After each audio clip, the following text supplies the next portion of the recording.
Nope.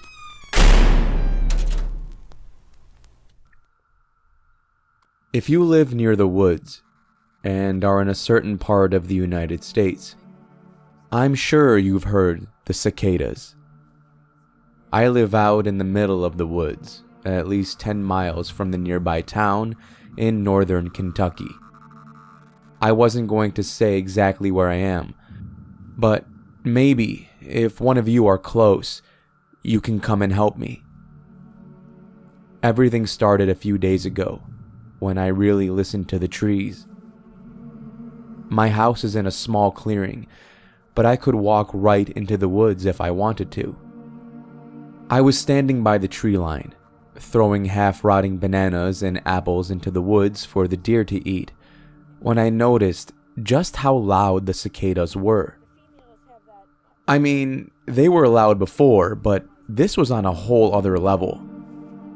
I never liked bugs, so I quickly threw the rest of the fruit out and went back inside.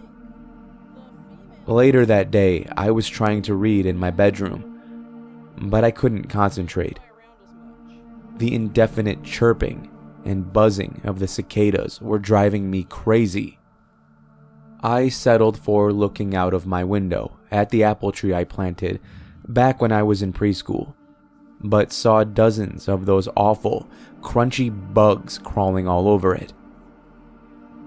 I turned to the flower bed to look at a butterfly. It was one of those gorgeous monarch butterflies, until at least 5 cicadas swarmed on it, tearing its wings and head from its body. I shut the curtains quickly.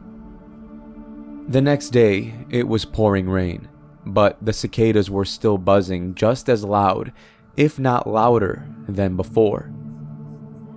But something was different.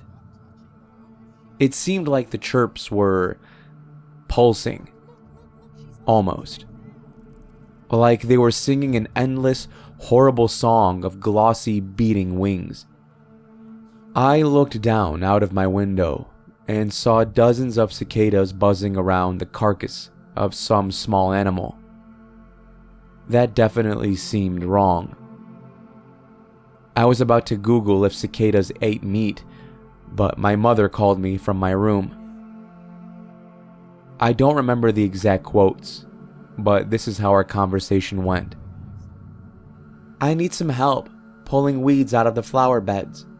Can you grab the gardening gloves?" My mother asked. The flower beds by the woods?"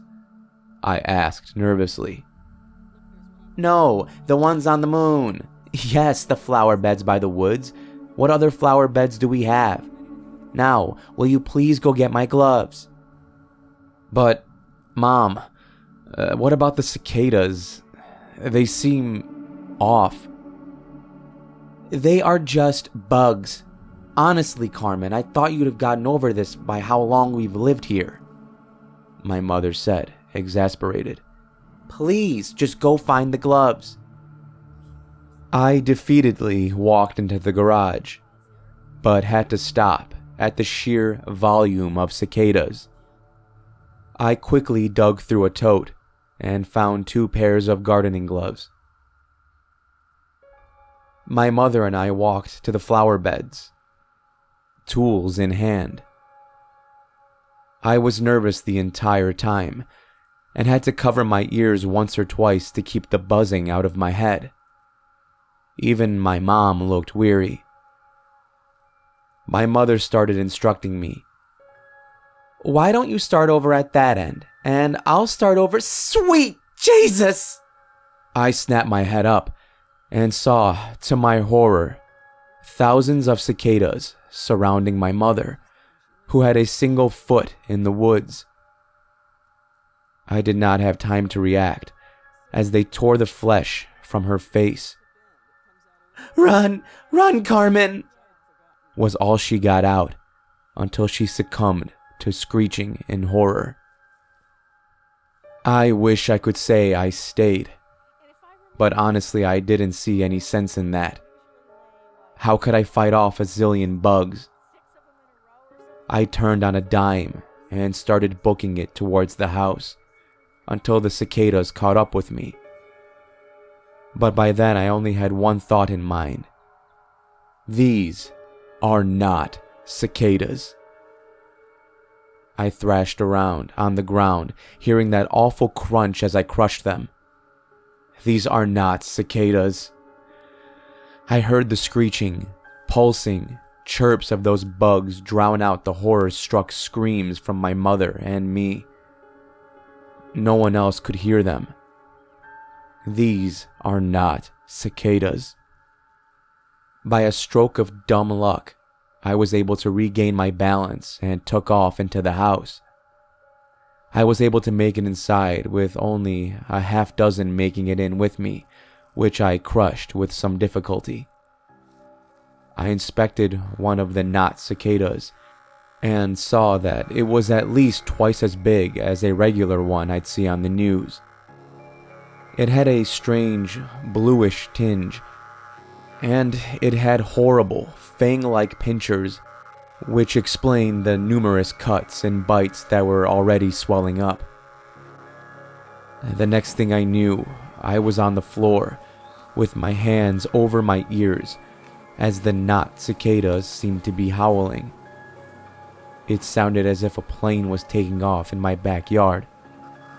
I quickly ran down to the basement, and I guess that's where my story ends. I loaded up our old computer, and although the Wi-Fi is fleeting, I don't even know if this will send out, I typed out a plea for help. And here we are now. I guess I can only hope someone answers it.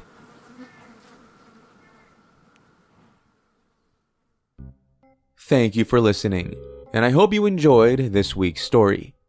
If you did, you know what to do.